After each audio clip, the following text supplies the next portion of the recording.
தமிழக அரசு தமிழகத்தில் கல்வித்தரத்தை எப்படியாவது உயர்த்திவிட வேண்டும் என்று அரும்பாடுபட்டாலும் அது ஏழை எளிய மாணவர்களுக்கு குதிரை கொம்பாகவே அமைந்துள்ளது. நாகப்பட்டினம் நகரின் மையப்பகுதியில் அமைந்துள்ள அரசு உதவி பெறும் புனித அந்தோனியர் மேல்நிலைப்பள்ளி மாணவ மாணவிகளை கட்டணம் என்ற பெயரில் கழுத்தை நெரிப்பதாக புகார் எழுந்துள்ளது. இது சம்பந்தமான வைரல் வீடியோக்களும் சமூக வலைதளத்தில் வேகமாக பரவி வருகின்றது. அந்த பள்ளியில் உடற்கல்வி ஆசிரியராக பணியாற்றி வரும் சௌரிராஜ் என்பவரை தன்னுடைய கையாளாக வைத்துக் கொண்டு அப்பள்ளியின் தாளாளராக இருக்கும் ஃபாதர் ஜான் பிரிட்டோ மாணவ மாணவிகளிடம் வசூல் வேட்டை நடத்தி வருகிறார்.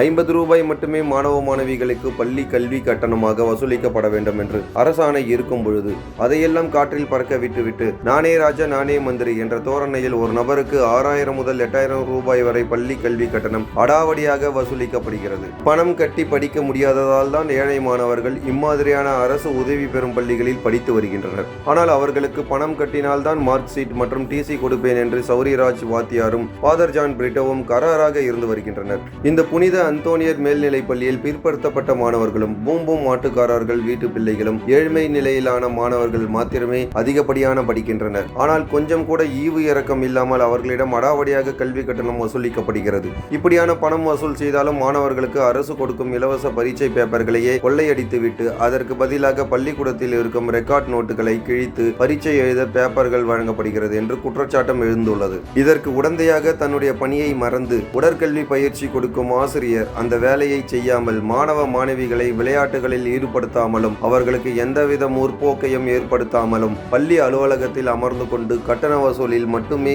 ஈடுபட்டு வருகின்றார். பணம் கட்டாத மாணவ மாணவிகளுக்கு ரெக்கார்ட் நோட் தரமாட்டேன் என்றும் பரீட்சை எழுத விடமாட்டேன் என்றும் வெளிப்படையாகவே மிரட்டுகிறார். தனக்கு பள்ளியின் தாளாளர் ஃபாதர் ஜான் பிரிட்டோ துணையாக இருப்பதால் என்னை ஒருவனாலும் ஒன்றும் செய்ய முடியாது என்று தன்னுடைய உயர்கல்வி பணியை செய்ய மறுக்கின்றார். இந்த ஆசிரியர் மீது ஏற்கனவே ஒரு மாணவனை அடித்த வழக்கு காவல்துறையில் இன்னமும் நிலுவையில் இருக்கின்றது குறிப்பிடத்தக்கது. இந்த இருவரும் சேர்ந்து கொண்டு பண வசூலில் ஈடுபடும் பரபரப்பு வீடியோ காட்சிகள் தற்போது இணையதளத்தில் மிக வைரலாக பரவி வருகிறது.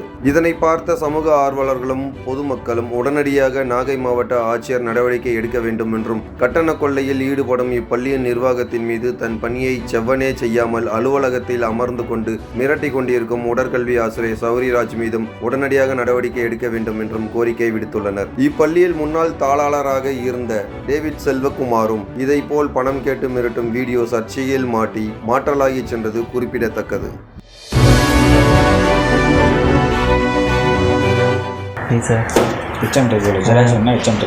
அவங்க தான் கேட்டு அவங்கள்ட்ட கேட்டு ஃபீஸ் பேலன்ஸ் இருக்குல்ல, நான் எப்படி உனக்கு எல்லாத்தையும் விட்டு கொடுக்க முடியும்? சார் படிச்சப்போ ஒன்று பண்ணலை, படிச்சு முடிச்சு போய் ஒன்று பண்ணலை.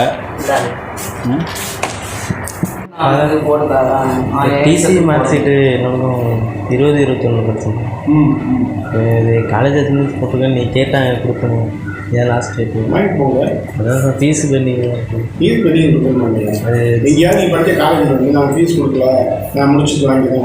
இல்லை சார். நான் இந்த வாரத்தில் கொடுத்துருவோம்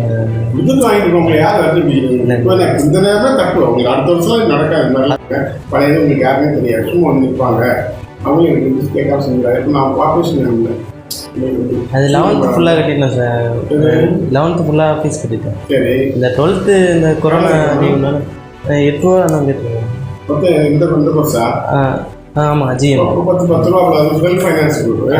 இந்த ஃபஸ்ட்டு முன்னாடி வந்துருந்தப்ப 7 ரூபா கேட்டிருந்தாங்க, இப்போ 8 ரூபா கேட்குறாங்க.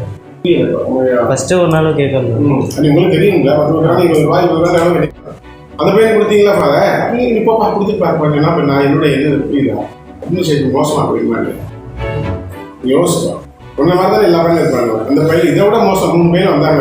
உடனே வேணும்னு வந்தாங்க. அப்போ அவன் தான் என்ன சார்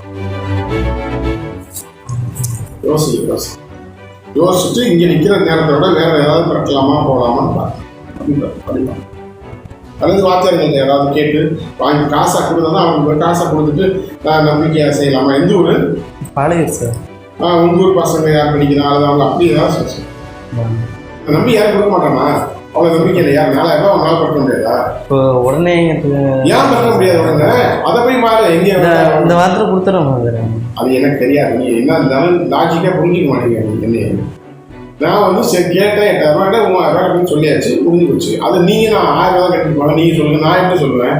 வாத்தியாருக்கு எக்ஸாம்பிளாக எனக்கு ரிக்வஸ்ட் பண்ணுவேன், ஃபாதர் நல்ல பையன் கட்டிடுவான், நான் ஜாமீனாக வச்சுக்கிறேன், கொடுத்துருவான், அப்புறம் வாங்கிக்கிறேன். அவங்களே கொடுக்கணும் அல்லது அவங்க காசு கொடுக்கணும். சம்பளம் வாங்குறவங்க. நீ யோசிப்பா, நான் எப்படி இது பண்ணுவேன்? எனக்கு தெரிஞ்சவனா இருக்கணும், ஏதோ நல்லா இருக்கணும், அந்த பையன் நல்ல பையன் இருந்தப்போ தெரியணும். நான் வாத்தியாருங்களே உனக்கு இருந்த வாத்தியாருங்களே உனக்கு கேரண்டி கொடுக்குறதுக்கு நம்பிக்கையே இல்லைன்னா அப்போ நான் எப்படி நம்புறேன்? நீ எப்படி என்ன நம்பணும்னு யோசிக்கிறீங்க? யோசிப்பா எப்படி நான் செய்யணும்னு யோசிக்கிறீங்க. தெரியாது முன்னே தெரியாது. சரின்னு நீ கேட்டதுக்கு லாஜிக்கா 3000 ரூபாய் குறைஞ்சாச்சு. 8000 செய்திகளை உண்மைத்தன்மையுடன் உடனுக்குடன் தெரிந்து கொள்ள தி கிரேட் இந்தியா நியூஸ் சேனலுக்கு சப்ஸ்கிரைப் செய்து எங்களுடன் இணைந்திருங்கள் எப்போதும்.